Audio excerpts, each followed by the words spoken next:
कैमरे का भूत। ये वो दिन की बात है जब राकेश के ऊपर यानी कि मैं फोटोग्राफर बनने का भूत सवार था। उसने अपने पापा से झगड़ा करके पैसा ले लिया, नया कैमरा खरीद लिया। उस समय में अपनी आसपास दिखती हुई हर एक चीज़ और मनुष्य प्राणी वगैरह की फ़ोटो खींचता रहता था और अपने आप को प्रोफेशनल फोटोग्राफर समझने लगा। लेकिन मेरी हालत तब खराब हुई जब मेरे कैमरा में एक भयानक डराने वाला प्रेत कैद हुआ।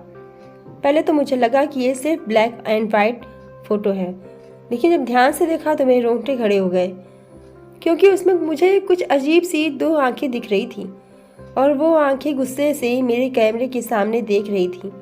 डर के कारण मैंने वो फ़ोटो को तुरंत ही डिलीट कर दिया और कैमरे को कबर्ड में रख दिया।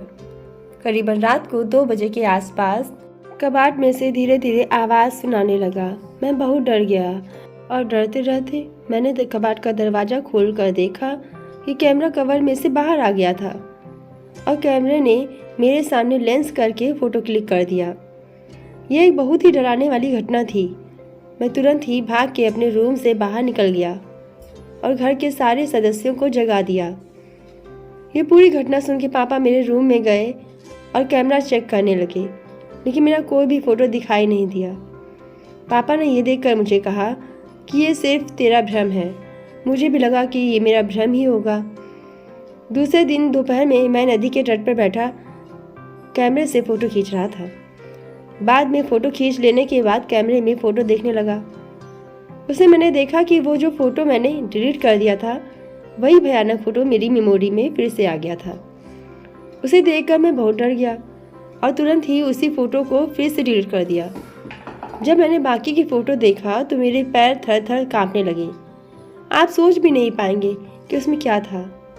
ये वही फ़ोटो था जिसके बारे में मैंने अपने पापा से बात की थी और वही फ़ोटो में मेरे पीछे लाल रंग की आंखें वाला प्रेत खड़ा था।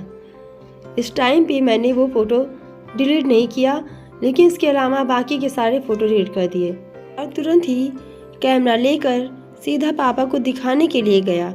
लेकिन आश्चर्य की बात तो यह थी कि जब मैंने पापा को कैमरे की मेमोरी दिखाई तो वह पूरी तरह से खाली थी।